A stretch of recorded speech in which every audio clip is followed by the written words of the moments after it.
Hi, everyone. I just wanted to say good morning. I've got a partner in crime here this morning as well. So I also want to introduce Rob Meyer, marketing manager at Tribal Vision. He's in the trenches with me, helping to market and lead Tribal Vision every day. So I thought, you know what, why don't you jump on here, Rob? We'll probably, you can be sort of my color commentator for the slides that we go through, and he can add any of his thoughts as well. So welcome, Rob, as well here. Thank you so much, Chris. Looking forward to the conversation. Great. So let's jump in. Before we do, just very quickly about Tribal Vision, so you know who the heck is even presenting and we even have credibility on this topic. Ultimately, Tribal Vision with manufacturers, we're providing both strategic expertise and also tactical expertise. So oftentimes we're, for the last 10 years, we've been working with manufacturers for the last decade, since 2010. Oftentimes it starts with helping them develop a marketing strategy, which then flows to helping them implement that strategy. So we're not just a consultant who's going to put a plan together and then hand it off to our clients.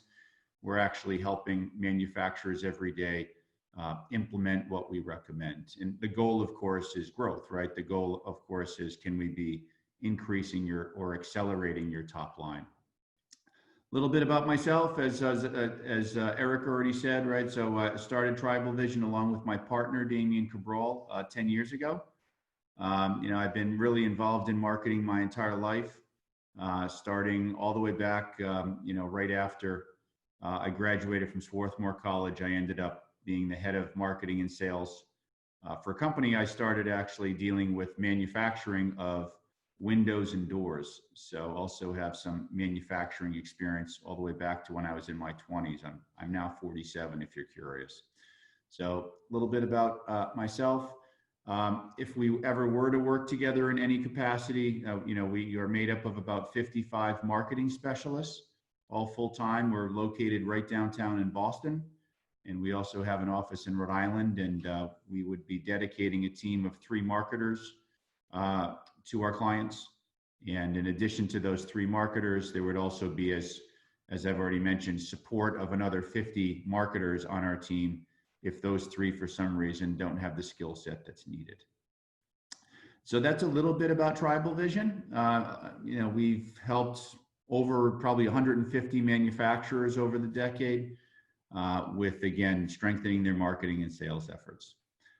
In terms of the info session agenda for this morning, I want to first take a little bit of time to talk about the collaborative and even defining what that collaborative is for everyone on the Zoom, in case you're not sure what it is. So we're going to start there. And then once that's completed, I'll then be getting into the substance of today's info session about marketing for manufacturers, website optimizations, and marketing tools that you can be using. So I always think of it as it's a little bit to wet your beak before deciding whether or not you want to be participating in the collaborative that Eric and Zanagi has put together. It should hopefully give you enough to say, you know what, it's worth our time and effort and money to be joining this collaborative. And by the way, if there are any questions, and if you are on where you can be, typing in a question here or reaching out, feel free, right? You can certainly stop if there are questions about the collaborative or anything that Rob and I are talking about, and we'll gladly stop and answer any questions that you have. Okay.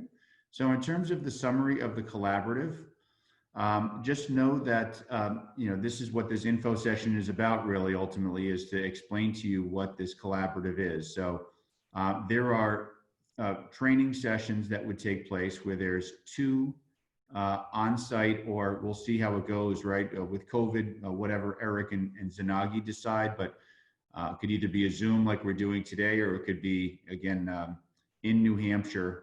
Oftentimes, Eric and Zanagi find an establishment there, whether it's a hotel or somewhere else, for me to actually do classroom training.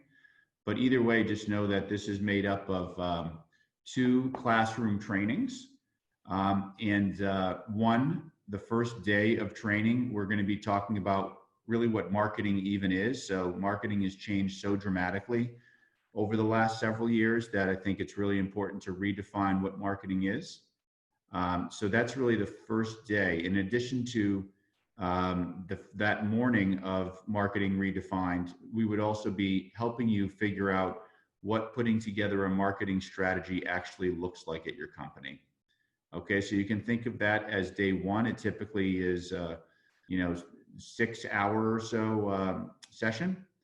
And then day two, it typically happens a week later, would be an entire session on marketing tactics and tools, right? So any marketing channel that you can think of, right? SEO, paid search, email marketing, account-based marketing, if you don't know what that is, retargeting, using LinkedIn properly to be growing your top line, really anything that deals with digital and social for marketing for yourselves.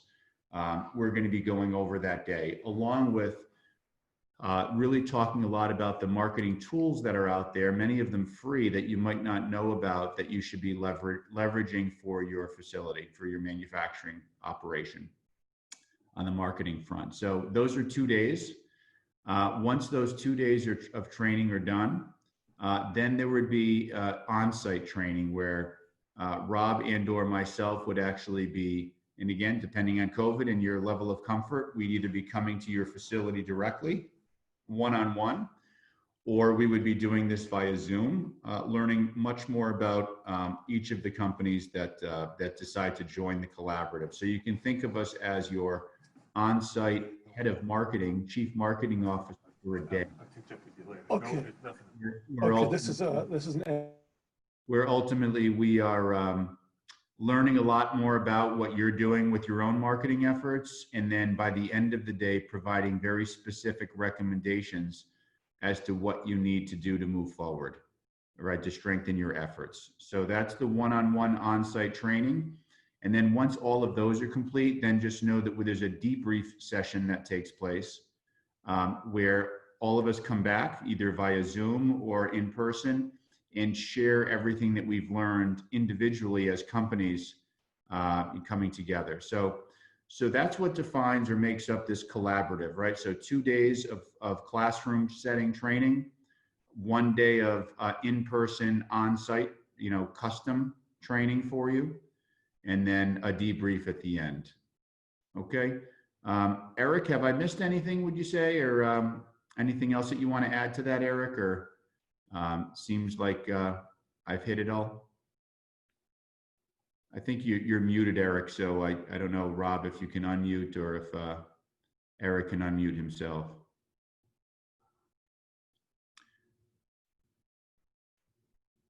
Yeah, I'm not. We should try and figure that out now, though. Rob can. Yeah, no, I have to request him to unmute. I can't force somebody to unmute, but yeah, it looks like Eric is on mute still. Okay. All right. Anyways, just know that there might be more that Eric can add flavor to, but high level, just know that's what the collaborative consists of. I also know that there is a grant that I think at the end Eric can talk to, where there can be some reimbursement for this from the state as well that you might be interested in. So, okay. Well, that being said, are there any questions at all from anyone about this before I move forward?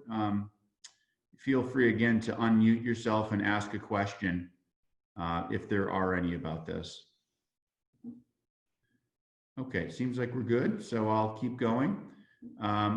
Next, now we're going to actually get into the meat here of content, right? So again, you've just learned a little bit about NHMEP, if you haven't already, from Eric, learned a little bit about Tribal Vision, learned a little bit about what this collaborative would consist of. And by the way, I think the collaborative, Eric and Zanagi are thinking it would be sometime maybe in late July or August, if you're curious in terms of timing for that, but I know Eric is going to follow up with more. And now I just want to focus a little bit in on, as I call, sort of wetting your beak a little bit with what this collaborative would be touching on. So we decided, why don't we first give you a high level about where manufacturers are today with their marketing, and that will then flow into some specific tactics and tools that we want to be talking to you about. So with that, I'm just going to jump in here. So number one, just know that in general, manufacturers aren't investing in marketing as much as other industries, right? It's just, stats show that it's just 8% of their overall budget at this point, right? So as you can see, I just thought I'd put up a slide here to see, you have consumer packaged goods companies that are really spending, of course, a lot on marketing. And then you have manufacturers almost all the way down the chain next to banking and finance where, it's a smaller portion of your budgets at this point. And by the way, that's pretty normal, right? I've been at this now for over 10 years, just working with manufacturers. And what I've learned is, because we're not just in manufacturing, we help clients in all verticals. And we do find that, manufacturers are oftentimes more hesitant to be investing in marketing. And so hopefully with this type of collaborative, we can change that a little bit. Also, just know that thought this would be interesting for everyone to see, right? Manufacturers are increasingly going digital. And this is a trend, of course, not just with manufacturers, that's everywhere, right? Any vertical, especially now with COVID taking place, where good luck going to that trade show next month, right? There's now even more of a doubling down on digital marketing efforts. So this is a pretty cool slide just to show you that in terms of the question for this slide is, in the next 2 years, how do you believe your company will change each of the following elements of your advertising and promotions mix? And the darker the color, the greater the increase, right? You can think of it that way. The lighter the color or the gray area is they're showing that they're going to be decreasing their spend. So if you notice, manufacturers are continuing to decrease spend on print advertising, on television advertising, on trade promotions, all traditional marketing, whereas where they are increasing their spend, it's on digital and social and mobile, right? So mobile marketing, 44% of manufacturers polled said that they're going to be spending more than 10% more on their budget on mobile marketing in the next 2 years. Same thing with social media, right? Internet ads, shopper marketing, right? Which is e-commerce. There's a big push right now to be going online and to be going digital. Okay, so if you're curious about what you should be doing on your own, especially, again, this is even before COVID, I'd argue there might be some on this Zoom that are saying, yeah, you know what, we're now no longer going to that trade show that typically costs us $40,000, $50,000 a year. You should at least be thinking about other ways to now start targeting your audience. And you're not alone, right? As you can see with this graph. Okay. There's also still a huge opportunity, of course, to take advantage of digital marketing in the manufacturing space, right? So I won't read all of these stats, but I'll read a couple, of course, right? So only 30% of manufacturing marketers feel like they're using web and social content effectively. Okay, and that's interesting, right? Because if you look at the stat below that, right, 84% of people searching for services in the manufacturing industry say they use the internet as their starting point. So if almost 9 out of 10 of your new buyers, I'm not saying current customers, right? Because they already know you, so they don't need to go online, but those that are looking for your product or service that don't know you, almost 9 out of 10 are starting with the internet nowadays. Yet only 30% of marketers feel like they're using the web and social effectively. So there's a huge gap there, and there's a huge opportunity there for you, of course. Okay, so, and again, we're going to be, as Rob said, we're going to be sending this out, so you can certainly be taking a look at more closely all of these stats as well, but a couple stats that jump out there. So digital is certainly, there's a big opportunity here in the manufacturing space. If you're curious, high level again, where manufacturers are spending their money now for marketing, just know that, right, versus the other graph, right, this showed you where they're going in the upcoming couple of years, where they're going to continue to reinvest. This is how they're investing right now, right? So as you can see, the question, right, the marketing activity with the greatest impact on revenue, what they're seeing actually has the highest return. Email marketing is still the workhorse. So oftentimes when we're working with a manufacturer, they have, they might have a database of emails, they might have MailChimp or Constant Contact set up, but even if they have that, they're not nearly as sophisticated usually as they need to be with their email marketing efforts, both to reaching out to current clients and customers, and just as importantly to prospects who've never heard of them before. There are techniques that you can be using and platforms that are taking the place of outbound calling. If you notice on this graph, go all the way down to the bottom with your eyes, you'll see outbound calling, like cold calling. Telemarketing is 5% versus 60 for email. Email is taking the place of outbound calling. It's even being coined a term, cold calling 2.0, which again, if you do the collaborative, we'll learn all about, which is you can be sending drip email marketing messages to companies in your target audience that you aren't doing business with, to make sure that you're building awareness with them. But high level point here for this slide, right? Email marketing is the workhorse. Search engine optimization is still extremely important. If you notice, conference and trade shows are still important. This, of course, took place before COVID. So I would argue that would be going down dramatically, at least for the next year. And then you see paid search, content marketing. So there's still a lot here. Anything online is what's really generating the greatest impact on revenue for manufacturers nowadays, right? The days of putting your ad in a print publication, you can't track it very well, can't really quantify it, not even sure why you're doing it, but it's just because you've always done it. Sometimes that's the case with trade shows as well. So there's a big shift now, of course, away from those channels. Okay, so here, this is everything to do with digital, because that's going to really be the thrust of the collaborative, and what we're going to talk to today, even for the next little bit, right? So if you were to take the collaborative, just know that we're going to be focusing a lot on building a better website, and what that means. We're going to be focusing on Google Analytics and making sure you're tracking everything you need to track on your website. We're going to be diving into search engine optimization and really what that is and what you need to do immediately to start optimizing your website to be found online. Going to be diving into Google paid search so you can buy your way to the top of Google rankings if you'd like to. There's going to be a full section on social media, on email marketing, and also on account-based marketing. So just know that with that backdrop of where manufacturers are and where they're going, this collaborative really does touch on, all of these pillars of online marketing. Okay, for the sake of today, right, for the next little bit, we're really going to be focusing a little bit on your website and a little bit also on some tools that you can be using as well. But just know that whether it's for the collaborative that I'm telling you this, or whether it's just, even if you don't do the collaborative, really where you need to be investing your time and energy as a marketer, these are the pillars where this is probably going to absorb 90% of your time and budget. There might be some little things someone says, well, what about this? What about that? Sure.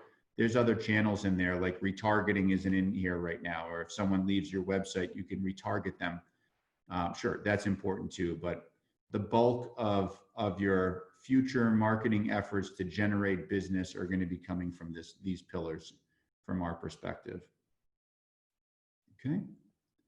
So now let's talk a little bit now again about optimizing your website a little bit. So we're going to go much deeper into this, of course, into the tools that we're going to be sharing during the collaborative if you decide to join.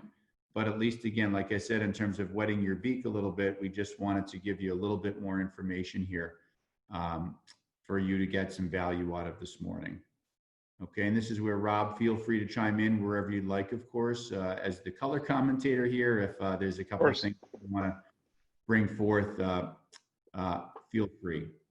Okay, so this is the Tribal Vision website. This has nothing to do with self-promoting Tribal Vision right now. We're just trying to show you websites today are simple, right? There's a simplicity. If you take a look at our website, tribalvision.com, you'll see that there's a lot of white space, right? So here, this is our site that's what's called above the fold on the website. So this is where you don't have to scroll down. This will hit you right front and center. It's called our hero image.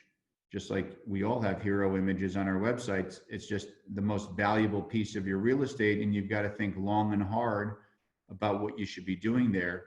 For us, right, we are placing front and center a video. So if you see that red button there, that's a video that's playing in the background. Okay, so this is a still shot of that, but if you were to go to our website, you'd see, oh wow, there's a video that is being tempting me to being clicked on. Okay, so video is super important to sites nowadays because no one wants to read. Everyone wants emotion and wants to learn very quickly.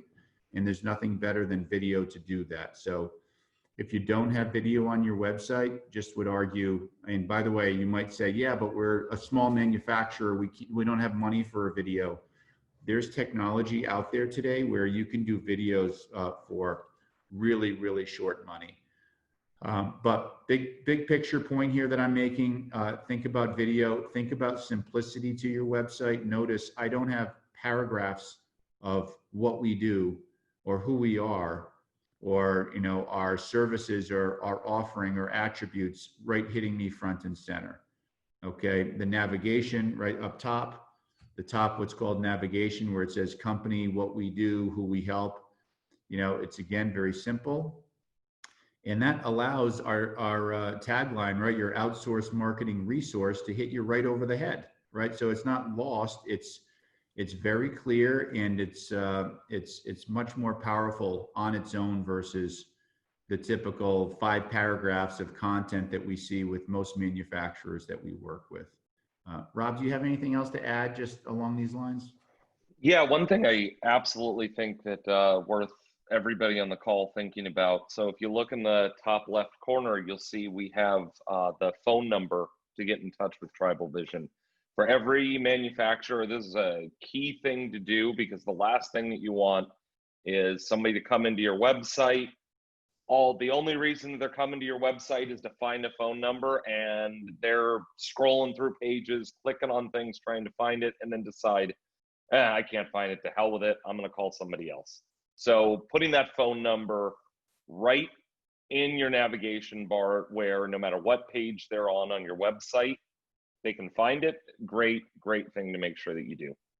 Yeah, and it sounds basic, but again, we've been at this for a decade now, and there's just a lot of manufacturers, and not just manufacturers, companies that we work with where you have to go to the contact us page to even find the phone number. And that's an issue because again, stats data shows that for, you know, every extra few seconds, someone's trying to find your call to action to get in touch with you, the much greater probability they're not going to be doing business with you. So make sure it's front and center. I'd go one step further even where there should be a lead form that's also on your homepage somewhere. Like we have a lead capture form. It's just you have to scroll down a bit on our homepage, but you also want to make sure that if someone doesn't want to call you right away, but they still want to make sure that they're getting in touch with you, you have a lead capture form where it's very non-intrusive. It's just name, company name, email address, phone number, and phone number is optional for someone to be able to get in touch. And just know we'll go deeper than this in just a bit because there's also a tool that you can be placing on your website that we're going to get into that also can really increase engagement on your site with traffic. But frankly, right, for for all the traffic that's coming to your site, you know, the stats show us that you might have a 1%, 2% conversion from someone being on your website to actually taking that call to action and reaching out. Our job as marketers is how can we increase that? How can we double that? Because that's a huge win if we can be increasing conversions from site traffic who are just browsing to actually doing something. It's our job to make sure that happens. So I'm just comparing, right? So this is, again, maybe this is an extreme, but there's plenty of manufacturers that are out there that still have websites that look like this. So if you here look at this, I mean, just if we do that a couple times, you see a huge difference there, right? In terms of, as I talked about, look at those paragraphs that frankly, not many people who have a problem that they're looking to solve are going to want to read. The photos are grainy. It's clip arty in some ways. There's nothing custom about the photography at all. you really want to make sure, so the point I'm making with this slide is just think of Apple, right? And you can say, yeah, they're Apple, they're not us, we're a job shop. Yeah, but there's no reason why you can't learn a lot from what Steve Jobs did with his experience, where white space, like I said, is good, less is sometimes more, and you've got to be super focused on solving problems of the companies that are on your website, why they're coming to your site to begin with, versus talking about yourself. And it's fine to talk about yourself, but you've got to talk about yourself in a way where someone cares because you're helping to solve their problem. Okay, and so most manufacturers that we start working with, they haven't thought through this enough, and they're still doing the typical, we've been in business for 30 years, we're a second generation company, which is great, but you still have to make sure it matters to someone who's looking to have a problem solved for them. Okay, notice even just the navigation. If you look at the navigation of home, services, sample products, promise, contacts, you look at our navigation, right? The level of simplicity and just design, to be frank, is the next level. And again, you might say that's super expensive. It's not. There are website templates that are out there that you could, from WordPress, for example, that you can easily buy for $150 and then hire a designer and coder to completely build on that template to bring it to the next level. But they already look like this. So you're completely getting away from this. So if you have a website that looks a little bit like this, and again, this is an exaggerated example. My guess is not many have something that look like this, but even if you're close, sometimes it's better to just start over and buy a template that's already coded for a mobile phone, for example, and for any device versus trying to just patch the leaks in your leaky boat. Any thoughts on that, Rob, at all, or? No. I think you covered it really well. I mean, I think that the big difference between the example of Tribal Vision versus what you're looking at here is the Tribal Vision example doesn't have these 3 paragraphs of information there. And I'm sure some folks are thinking on the call, well, but we still need to get that information across. And that's actually why, alluding to what Chris said on the previous slide, that's why video is so effective, is instead of having 3 paragraphs that nobody's going to read, we have a 25-30-second video that all this information is conveyed. But instead of it just being words on a page, it's an individual talking to a camera, so that you're actually able to make that personal connection with potential customers, which anybody that works the customers knows that's what keeps people coming back, is individual relationships. And so it's a great way to start to put names to faces. And the step is as easy as getting that video front and center on the website. Yeah, very good. We've already talked about this a bit, but just again, showing another example of video, and also calls. CTA stands for calls to action. And so Rob already talked about our clear CTA with our phone number. There's a form lower down on our page capturing someone's information. We have a drift tool that Rob's going to talk about in a bit that captures even more information, which is so important, right? So there's a lot of calls to action on the site. And even below the video I just mentioned on our above the fold, as I mentioned earlier, guess what? You scroll down just 5 more inches on our website, and now we have here, it's Lockheed Window Corporation with the client video testimonial, where if you notice, there's a next button next to that, right? There's a previous and next. If you see the black buttons, we have 16, 17 more videos of clients talking about the work that we've done for them. The point is, I'm not going to keep on beating this over your head here, but much better to have video than content, and also know that it's much better to hear others talking about the job you've done and how you've solved their pain points versus you talking about it, right? Because especially with overly cynical millennials nowadays who don't want to be sold to, they want to do their own research. They want to hear for themselves from someone, not you, that you have a great product or offering. They're going to want to, look at what third parties are saying about you. So another recommendation for your website, if you can, think about, and I know that there's going to be some on this Zoom that say, Chris, you're in left field here. Don't you know that we sell to the government? Don't you know that we're selling to an industry or a company that is very secretive, or we don't want our customers knowing about it. Our relationship, I get all that. I've been doing this for 10 years with manufacturers. I know probably what you're thinking. There's probably those some that you can reach out to that aren't with that asterisk that I just mentioned that can be really powerful for you. So you want to think about that. And you might also say, well, wait a minute, we're in COVID right now, or we're starting to get out of it, but we're still sort of post-COVID. How are we going to even do this? Maybe someone doesn't even want us on their location. Rob's going to go over another tool called Vidyard. There's another one called OpenReel, where literally from your laptop or desktop to your customer's laptop or desktop, you can be putting a video together where you're scripting it for them. You're walking them through your questions and their answers through your laptop. You don't have to be there. You don't have to hire a big time videographer. It's very inexpensive, and you can get these client video testimonials for your website. So I'm trying to break down that barrier right now that you think it's going to be too much money or too much work.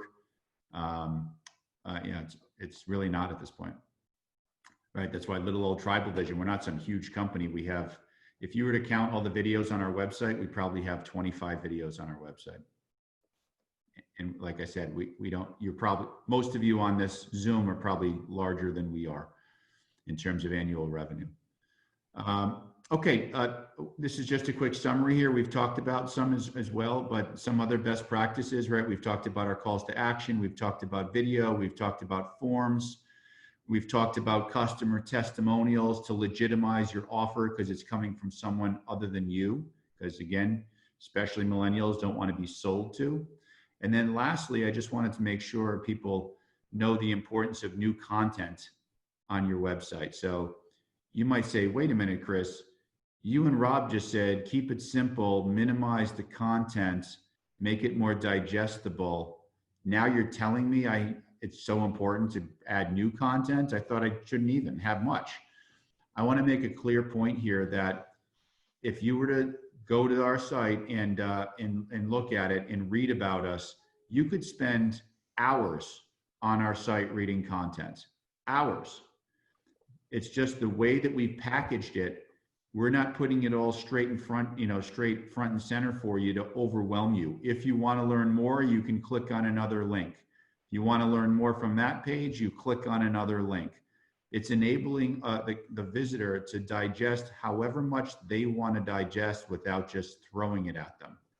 So that's really, really important to make that distinction. Okay.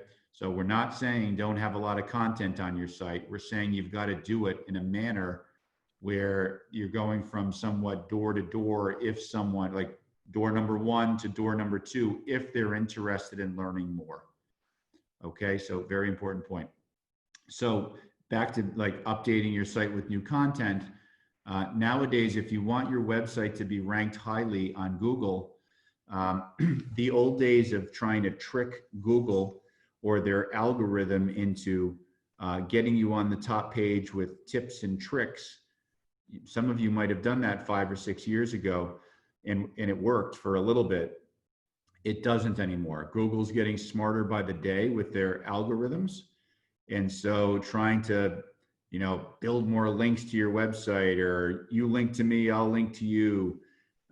It's really not working anymore. So it really is about good, new, fresh content that Google will be rewarding if you want to, again, organically rank highly on their platform on Google. Okay, so just make sure that you don't think of your website as some static, a brochure.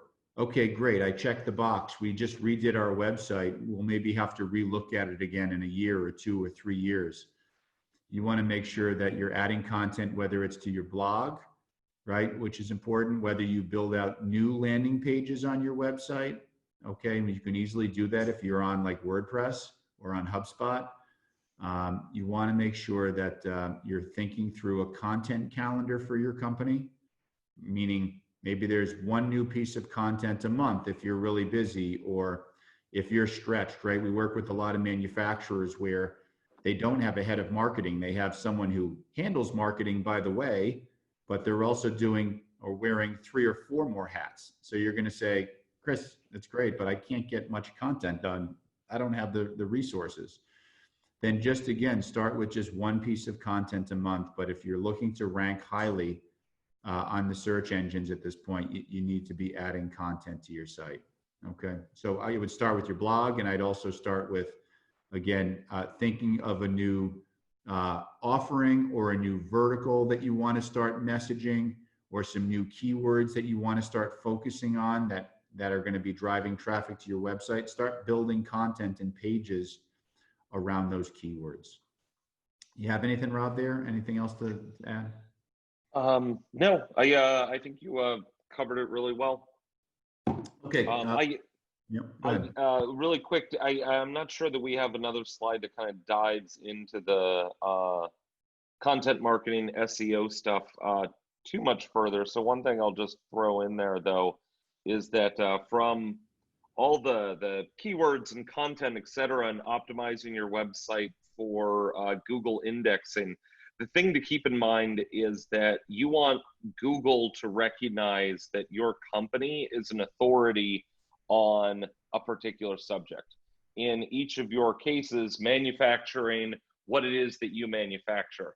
And so whenever there's new developments at your organization around like a machine that's added to your shop or a new product that you're offering, whatever it may be, that's great content to add into your website, because it again reinforces your authority on that subject, and Google recognizes that and then ranks you higher in your search results, simply because if somebody goes on to Google, looks for something related to what you do, then Google's going to say to itself, hey, look, they're looking for a website like this one right here because these guys are an authority on the subject. So where before we were kind of gaming Google's system to get higher in the search results, now what Google does is rewards people that put in the work to show that they're the company that knows the most about this individual subject. And I'm assuming that we have some niche marketers on the call, manufacturers on the call. This works perfectly for you because you can so quickly become an authority on a particular subject if you manufacture in a particular niche. Yeah, that's a great point, Rob. And the benefit also typically as a manufacturer is most of your competitors, not all, but in our decade of doing this, most of your competitors aren't doing that much of what Rob is just talking about. So for you to become an authority on something that's somewhat niche and be ranked highly because of that, it's much easier to do than like me with a marketing firm where every marketing firm knows what they're doing. And so it's a dog. For manufacturers, oftentimes that's not the case. So it's a much lower bar for you to have to jump over. One last thing, Melissa asked us if this is content that we would recommend you put on your blog. And Melissa, you got it. You're right on there. That's exactly it. I mean, I think the way to conceptualize this is that if there's, a new development, then absolutely that's something that you're going to put into your blog. And then if you get to a spot where this is no longer a new machine in your shop or a new industry that you're pursuing, but actually is a major component of, your business, then that's the point that you transition that from being content that you're putting on your blog to this is a new service sub-page or something like that on your website. Great point.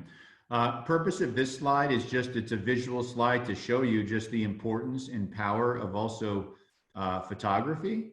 There's oftentimes manufacturers that we've worked with where they're which is a good thing in some ways, right? Obsessed about the perfect sentence or the content.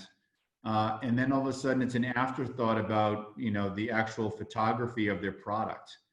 And I'd argue I know that most of you are probably on tight marketing budgets, but I'd say if you want to invest in good photography if you have a physical product. Now there might be some where you're a contract manufacturer or you're white labeling product or whatever it might be. And then, okay, this really doesn't apply to you. But for those that are manufacturing something that is branded as part of your company, you absolutely do want to spend, and we're not talking $5,000. You can get a good photo shoot done of your product for a day that we've seen for, $1,000.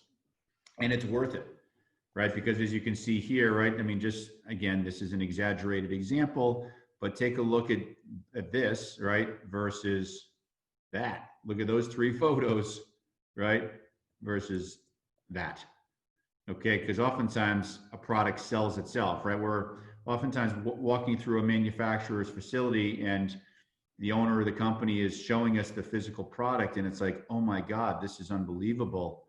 Yet they aren't showing that at all on their website. And oftentimes I just need to see some photos for me to say yes versus read 5 paragraphs of content about it.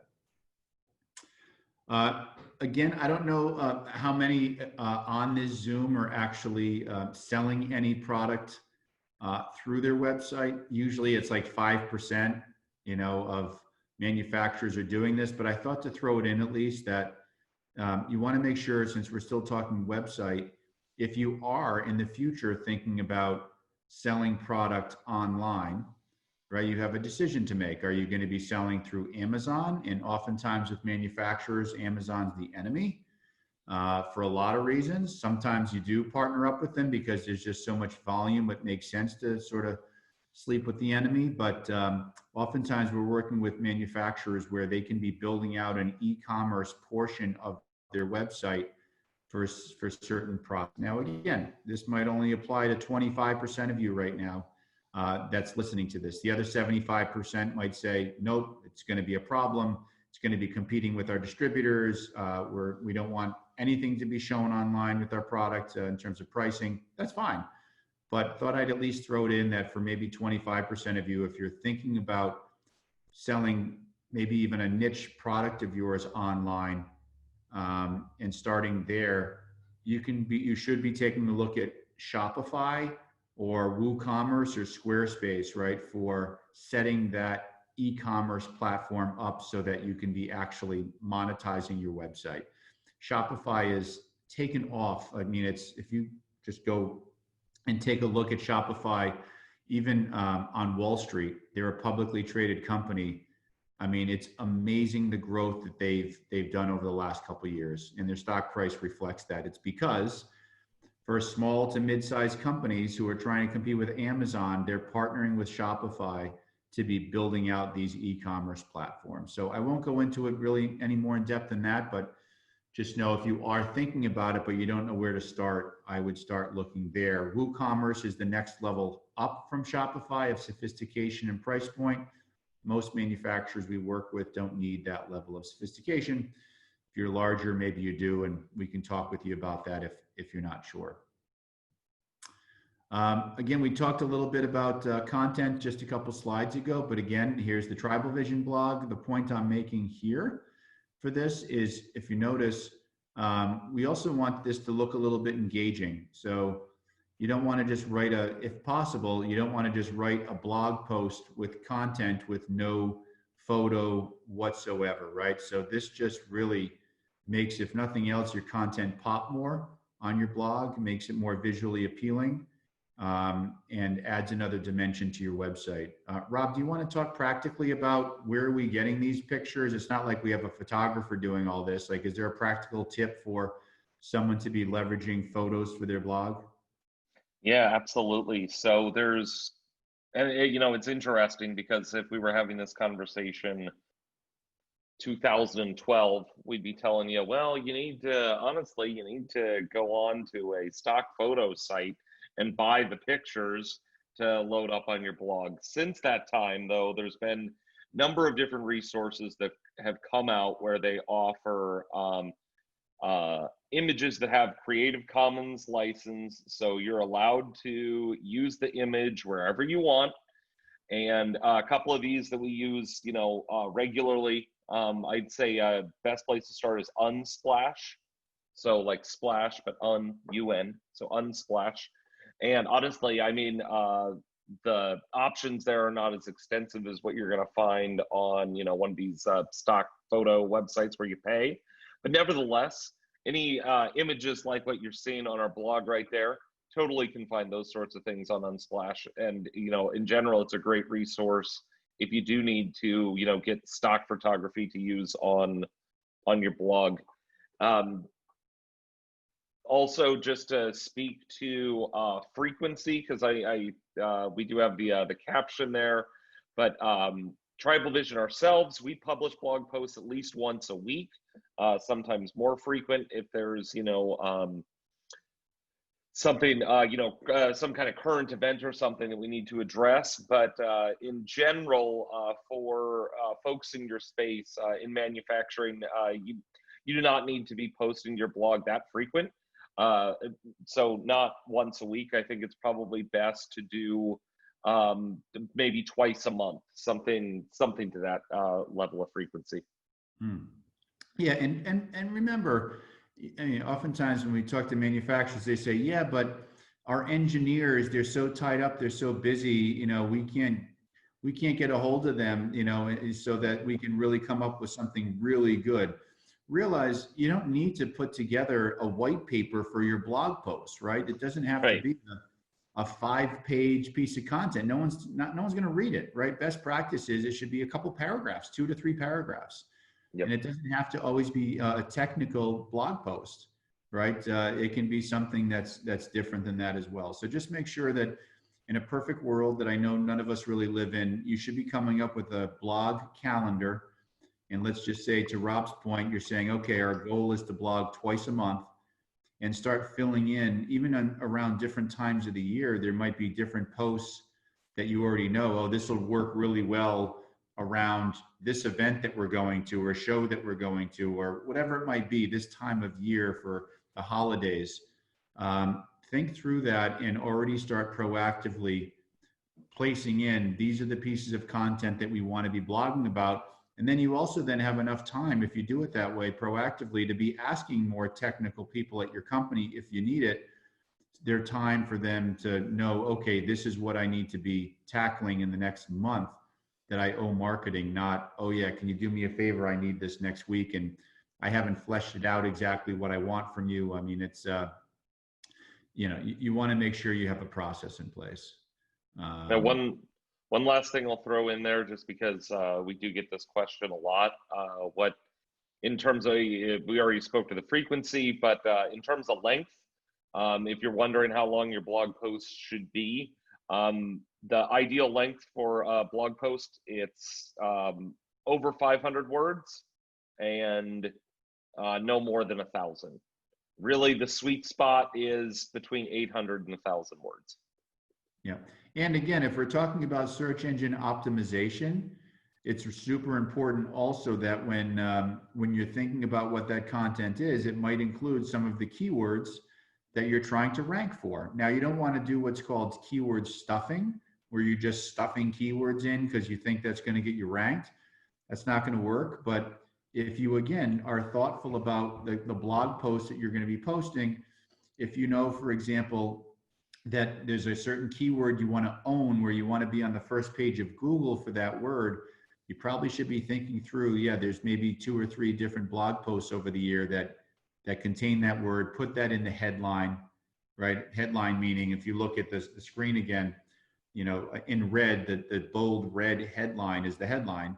Think through what that is, because that carries more weight than the actual paragraphs underneath as well from a Google perspective. And Rob, is there anything else they can do, like from a Mark Collins perspective, that right, that SEO wise, that's basic for them to be optimizing their blog posts? Yeah, I mean, you hit on making sure that you're including those target keywords for your SEO, your overall marketing efforts, et cetera. I think one other piece to make sure that you do is with images, make sure that you include what's referred to as alt text. It's actually an accessibility feature for blind individuals. So if an image appears on a web page, they can actually get a description of what that image is. The key thing is that somewhere along the line, Google figured out, wait a second, if people build out that description of what images are, that's a great way for us to index what images relate to. And so basically, if you have a unique image that you're putting into a blog post that relates to a product that you have, then including in the alt text your company name, the product name, etc. That basically enables you to, not just on Google search results, but in Google's image search results, that's a way for you to optimize your images so that they're going to appear higher in Google's image results. Awesome. Thanks, Rob.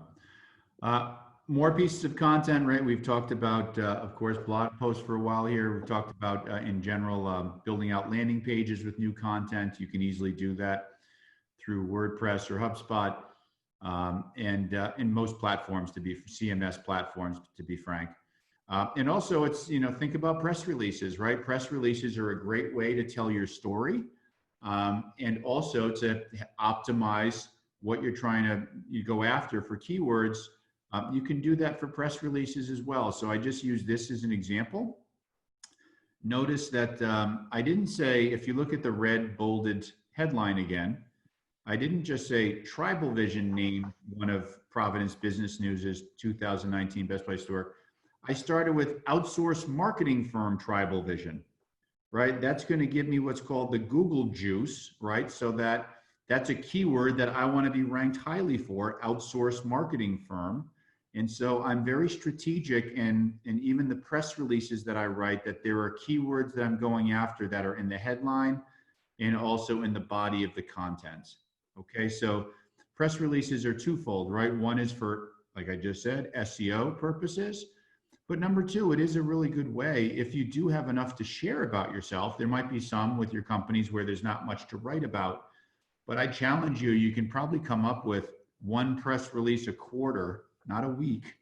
That's unrealistic, but a press release a quarter that you can say, you know what, yeah, there's something here, and we can optimize this for search, and we can then be shedding light on just how great we are as a company, whether you've become ISO certified, whether you're being someone in your company is just a featured speaker at a trade show or an event, or you just even hired someone that's pretty high powered to your senior team, added a new product offering. Those certainly should have press releases surrounding them. So again, when we're talking content, know that you shouldn't be forgetting about press releases either, for multiple reasons. Lastly, lowest hanging fruit I can think of for your website before we get to some tools is you got to make sure that your website is mobile friendly. Okay, meaning it can show up in a really nice way on a mobile phone, and for that matter, on an iPad or on any device. And so some manufacturers say, when I'm in class with them, they say, oh yeah, no, it's optimized for mobile. And then I take a look and I'm like, yeah, not really. You think it is, but it's not. Right? Me being a marketing snob, because that's what I do for a living is marketing, I know sort of, a 5 out of 10 to be optimized for mobile and a 10 out of 10. So just take a hard look at your website on your mobile phone or on an iPad, and just make sure that it is packaged in a way where it's extremely easy to be reading about your company, right? And you can easily see the calls to action that we're talking about. Again, you can jump on tribalvision.com to see what ours looks like on a mobile phone, and just as a comparison, right, to what it should be for you guys versus maybe what your experience is. And my guess is probably half on this Zoom, it's just fine, it's great, and another half, you have some work to do. And the reason I say this is so important is, and this, by the way, this slide is maybe a year-old slide right now. So it's now probably close to 66%, not 57%, of all US online traffic today comes from smartphones and tablets. So just think of that, right? Probably 2/3 of individuals that are on your website are not on it through their desktop. So you might have a good desktop experience, but that's great for the third of your audience, or even if it's half of your audience looking at this through their desktop, because by the way, many of you will say you have an older demographic that you're selling into as a manufacturer, so they're probably dated and not on their mobile phone as much. But I'll still challenge you and say, what about their son or daughter who's in the business, who's going to be taking that business over? Guarantee you they're not on a desktop. So you want to make sure that that you're what's called mobile friendly. If your website's not mobile friendly, you then say, what do I do? That's back to my point about, you could either sort of fix the leaks in your leaky boat, and then hire a coder. You'd have to hire a developer, a coder, to be going in and making this your website mobile friendly. It's going to cost some money versus buy a template. Like I said, like here's a practical nugget for you. There's a template called, a website called templatemonster.com. And on Template Monster, you can find a website template that's already mobile friendly. Okay. That you can be purchasing for whatever, not even $150. And then have that same coder who is going to be patching the leaky boat just start from scratch with that template. And it's probably not going to be that much more money than having to fix the leaky boat. And you're going to get I think, a far more attractive website in the process. Are there any other practical nuggets, Rob, from what I'm saying here?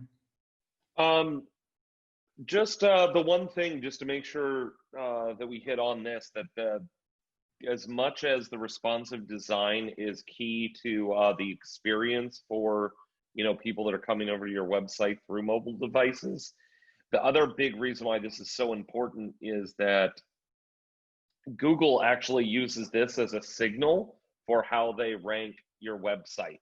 So, and and it makes a lot of sense too, is from Google's perspective, if all this web traffic is coming from mobile, they don't want to be sending people over to websites that the website doesn't really work very well on a mobile phone.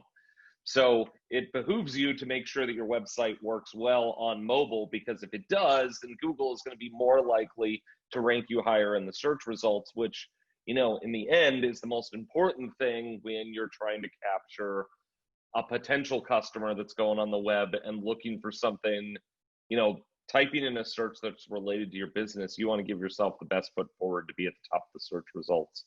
And responsive design is one of those key ways that you can do it. And, it's not an ongoing thing that you have to be doing, like with, say, some SEO pieces. As long as your website is mobile friendly, that's a thumbs up that you're going to get from Google, as long as, the current parameters around what makes mobile friendly stays the same. And until we all have some kind of different smartphone, this is going to be the situation. And is there a tool that's out there, Rob, where they can actually type in their URL and find out if it's mobile friendly? Yeah, there absolutely is. Google, believe it or not, offers one, which is great, because then you're getting words straight from the kingmakers over at Google. But it's actually called friendly Google website. It's a Google mobile friendly test. Yeah. You just type that into Google and it'll pop right up. And then all you have to do is type in your website's URL, and it'll tell you whether the site is optimized for mobile or not. And it'll give you an overall score. Awesome. Okay, so that ends our wetting of your beak on your website. We can go a lot deeper, but again, given we have a certain amount of time here, we wanted to move on. We have maybe 15 more minutes, Rob. So I just wanted to, before Eric wraps us up, so I just wanted to make sure now everyone knows that there's a few tools. I think there's 4 or 5 tools, 6 tools that we're going to go over here that we think are super practical for the audience, that hopefully you feel is a good use of your time here, that there's some practical takeaways. Okay, so by the way, if you were to do the collaborative, just know that we're going to go over probably 40, 50 tools. But we just decided, why don't we pick a handful to talk about during this info session. First tool that we're going to go over is Google Analytics.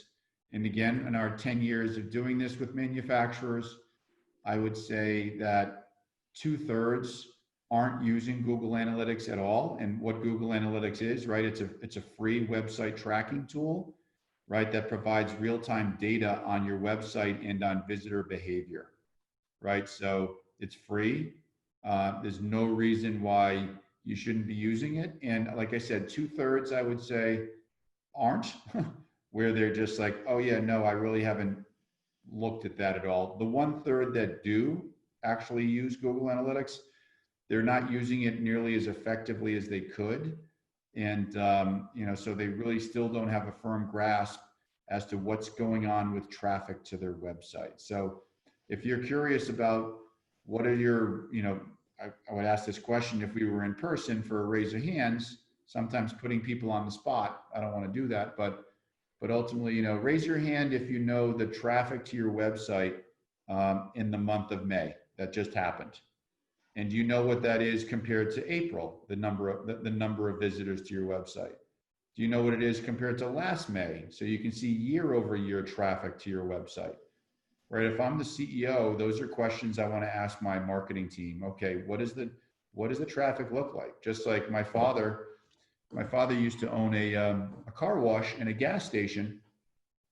He was obsessed with the traffic count going by his facility, right? Like that's how he sort of determined if he was going to then buy another location. What's the traffic count? And do I think that traffic count is going to increase over the years or decrease over the years?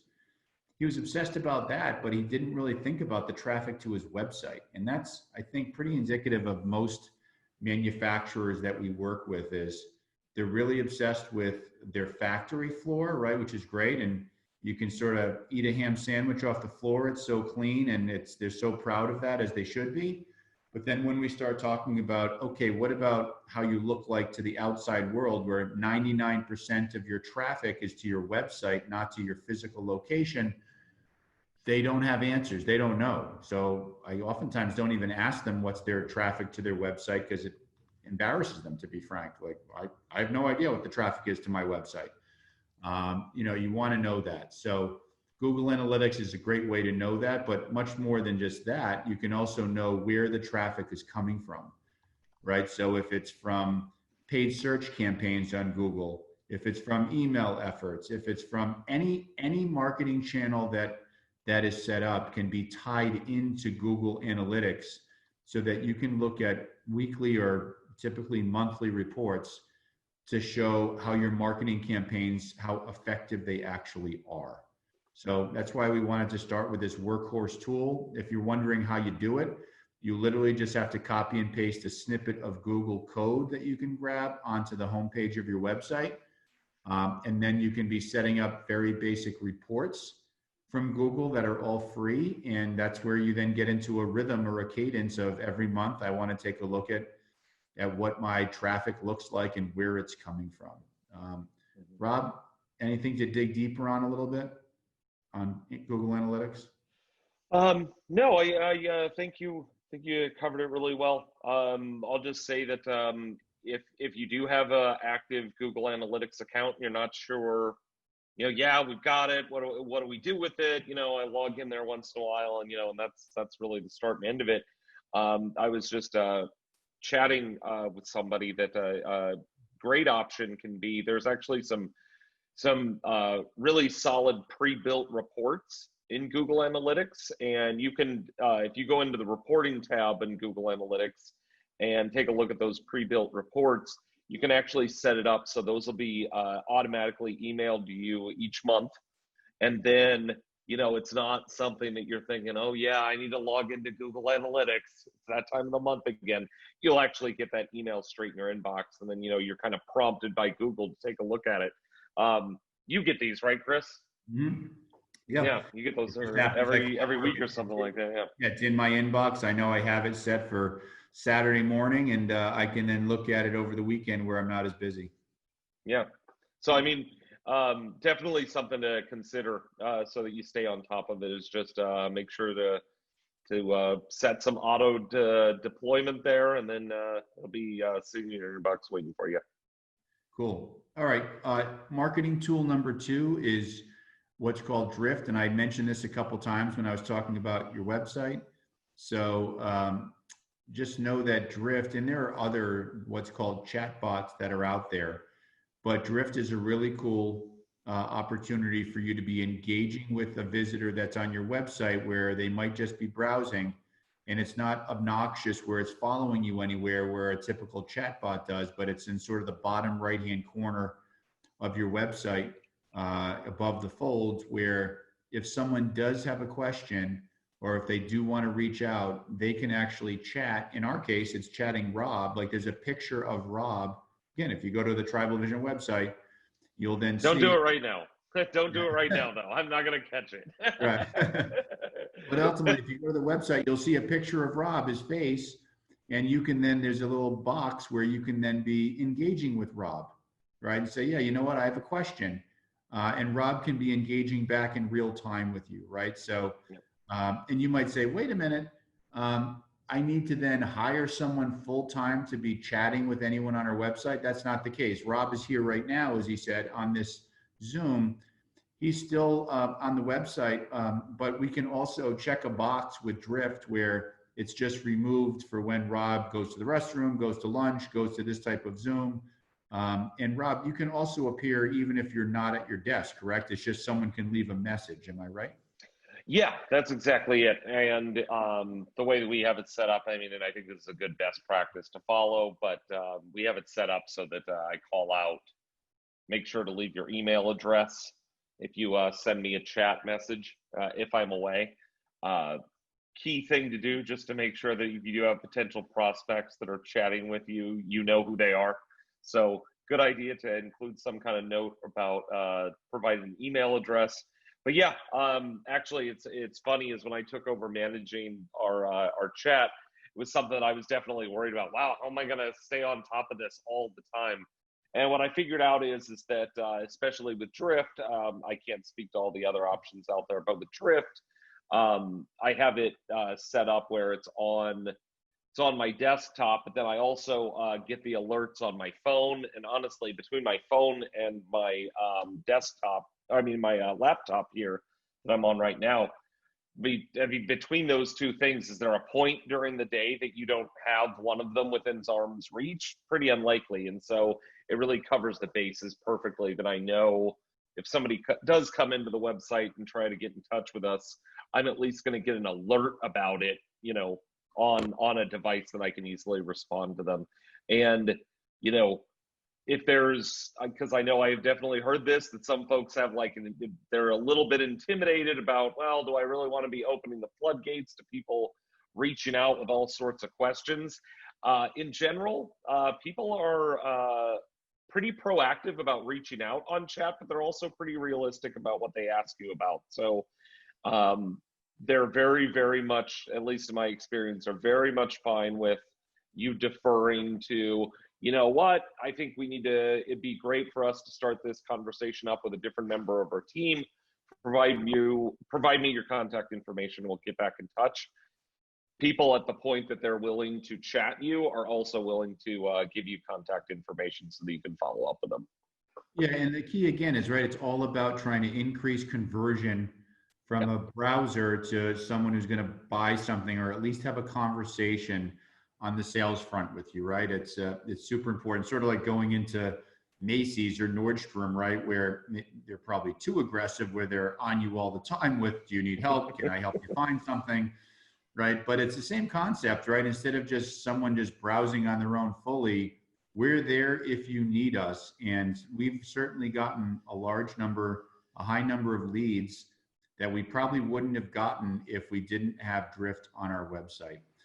It's free, by the way, as well. There's a free version, and of course, there's a paid version that's far more sophisticated. That's very cool. Like if someone were to click on a certain product line on your website, it can just be, you can be coming up with a ton of content through Drift just on what they've touched on your website. So anyways, I won't get down that rabbit hole right now. Just know that it's something that you should be looking into, and it adds engagement and increases conversion on your website.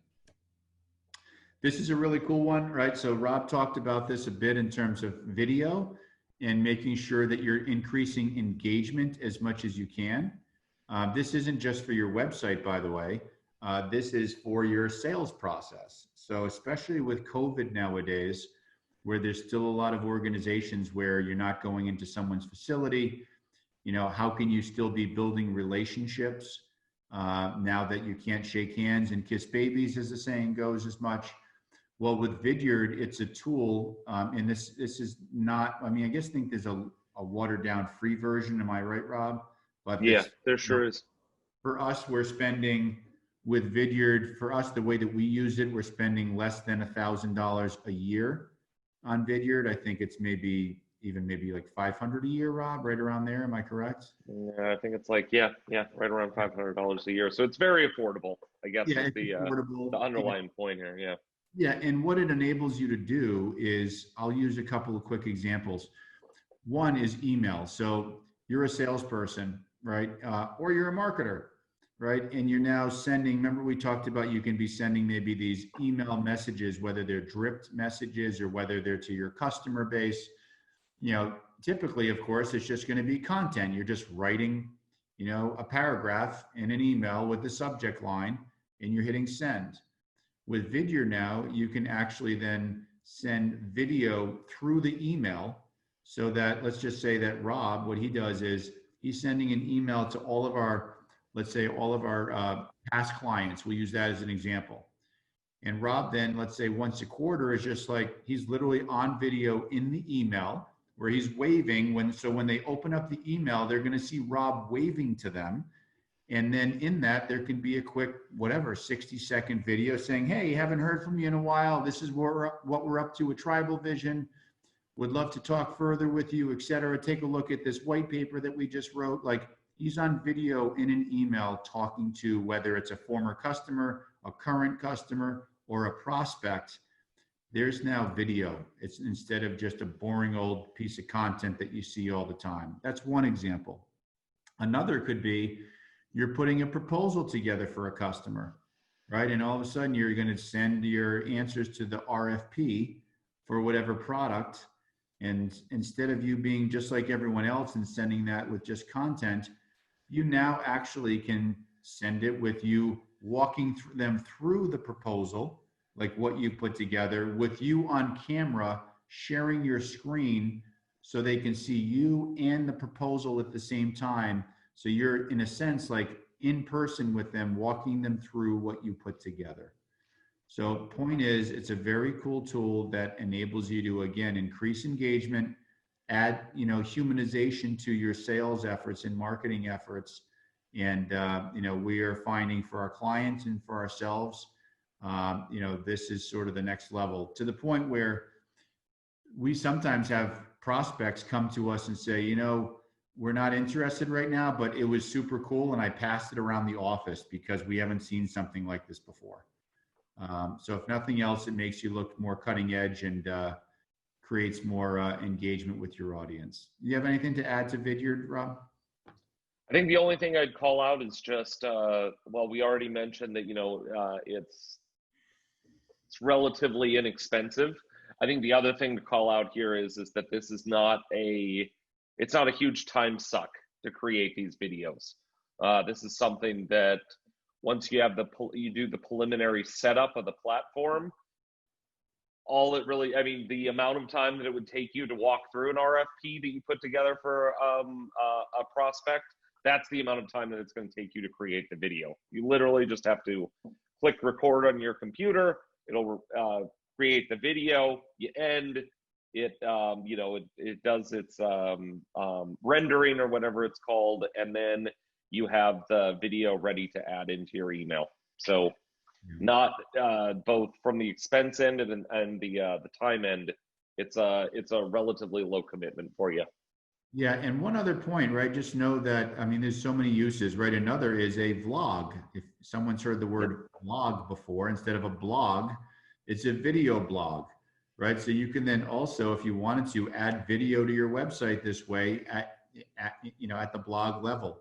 Or you can even, what we do at Tribal Vision now is, you know, we have we're coming up with a Market Smarter, you know, tip of the month, and we will have Rob Meyer on video talking about the tip, and we will then post that on LinkedIn, right? And so that's also a social media post that you can be doing using Vidyard's platform in a very easy way, as Rob said.